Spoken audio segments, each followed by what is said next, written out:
This episode is brought to you by Superspeed Golf. If you want more information about how Superspeed Golf can revolutionize your golf game and get you hitting longer than you ever have before, go to golfstrategyschool.com/superspeed and you can hear my interview with Mike and Kyle where they talk about the science behind going long. Do you love to play golf? Do you wish you could be a more consistent and confident player?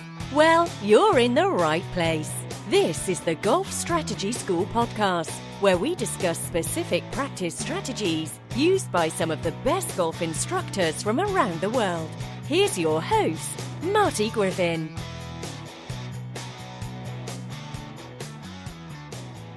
Hey, Golf Strategy School, it's Marty back with you here again, and today I want to talk about an interesting story that actually comes from a different sport, but it's something that we can use in our game to make sure that we are as prepared as possible.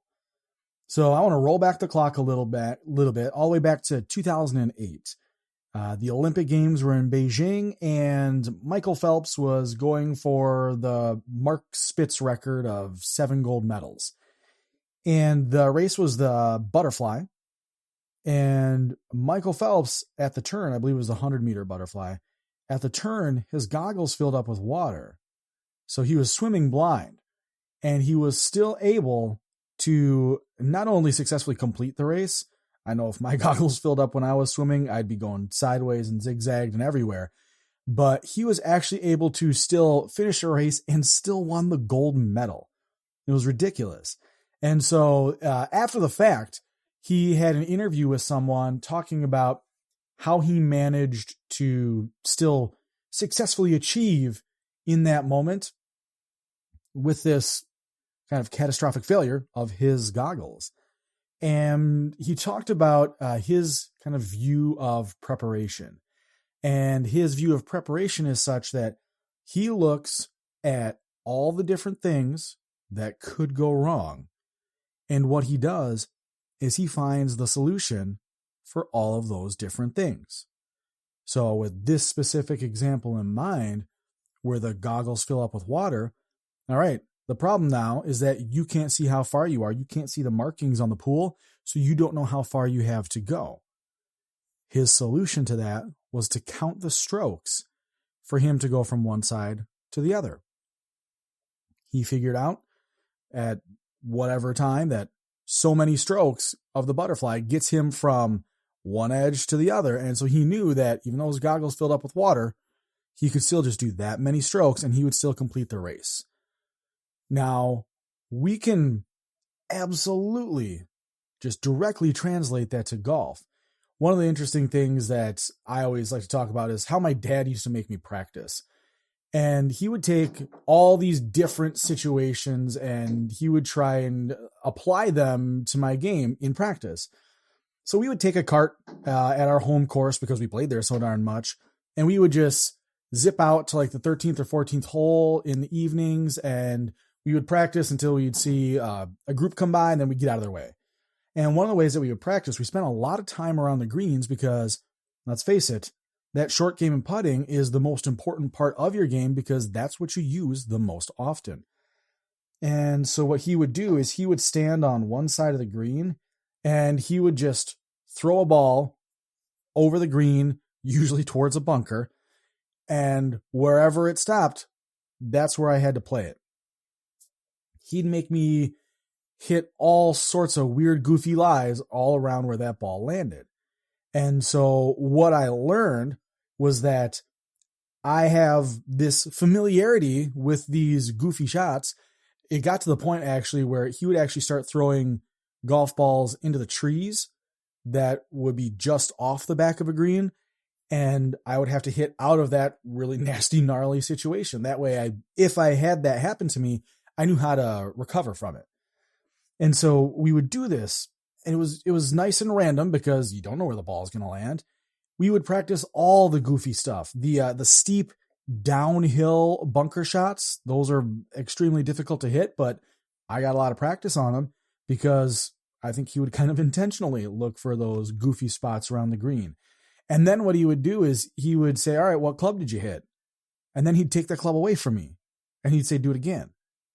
So not only did I learn how to hit the shot, I learned how to hit the shot in different conditions in terms of lie. And then above and beyond that, I learned how to do it with different tools. And I think if we take a minute and we address our practice like that, and we start looking at what we have in our game in terms of consistent outcomes, like for me, I've always drawn the ball. If I miss, it's always going to be left. So I don't ever worry about anything that's on the right-hand side of the course or the right-hand side of the green because I'm so infrequent in that area. But I know that if the pin's on the left-hand side and I'm trying to work the ball into it, there's a percentage chance there where I could work the ball too much and then end up off the green to the left. Well, depending on what that shot is, one hole comes to mind to me specifically, number 5 at the Oaks. And it is a par 3. It's up on top of a hill, anywhere between like 135 and 175, maybe 80 yards, depending on what tees you're playing. And it's really a pretty straightforward hole, kind of kidney-shaped green, slopes from back to front like you'd expect. And to the left, there's 2 very big bunkers. And this course is it's a link-style course, so a lot of the bunkers have extremely steep lips. The 2 that I'm thinking of, it's probably about 6 feet each. I mean, if I'm in the bunker, I cannot see over and I cannot see the surface of the green. So I learned how to hit very vertical, very steep sand shots a lot in my practice. And I carry that with me onto the course because I don't think that, hey, I'm going to be in the bunker. I know how to hit this shot. I know that my ball goes left and the bunkers are left. But I know that because I have that shot in my bag, and I don't mean for the higher handicappers out there to think that you have to be able to hit it to 4 or 5 feet every time from every situational lie around the green. If you could do that, you'd be on the tour. That's not realistic for any of us. But what I'm talking about is at least have that passing familiarity so you're not completely caught off guard with one of those like, oh my gosh, what am I going to do type of moments? Like, how do I even hit this? Well, if you practice from all those goofy areas around the green, you're going to have that familiarity. So you get up to the ball if you do miss, and you're like, okay, I've seen this before. I know that in my case, it has to be a very vertical bunker shot. Or maybe it's a downhill. Maybe you're long and it's a downhill rolling away from you chip shot. Those take a lot of practice. But if you've taken the time to at least practice them a little bit, you'll have that familiarity that will then translate to the tee box and allow you to make the most confident shot possible. Because when you're standing over that tee box, if you see something that you're not familiar with and something that might trip you up, I've heard this dozens of times from different students. It's like my ball has a magnet for the trees or the bunkers or the rough or the cart path, whatever it is. Shots that you're not familiar with, they kind of creep into the back of your head, and now you're focused more on what you want to miss than what you want to execute and what you want to hit. So if you're familiar with all your shots around the greens, and again, it doesn't have to be Phil Mickelson level short game guru, but as long as you've practiced them at least a little bit, so it's not completely foreign to you when you get up over that shot, that's actually going to translate to the shot before that, the tee shot, and it's going to allow you to be more confident because you know that no matter where the ball goes, you've got a solution. Just like Michael Phelps did in his race. So that's a lesson that we can take from the lanes of the swimming pool and directly translate it into our golf game.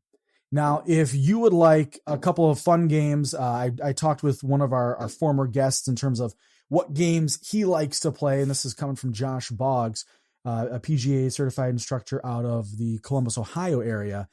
And he gave me a couple of his favorite games to play in those kind of short game situations to get you a lot of those random, goofy type of lies. So if you would like to have those, go ahead, hop back to the website, golfstrategyschool.com, and check out this episode.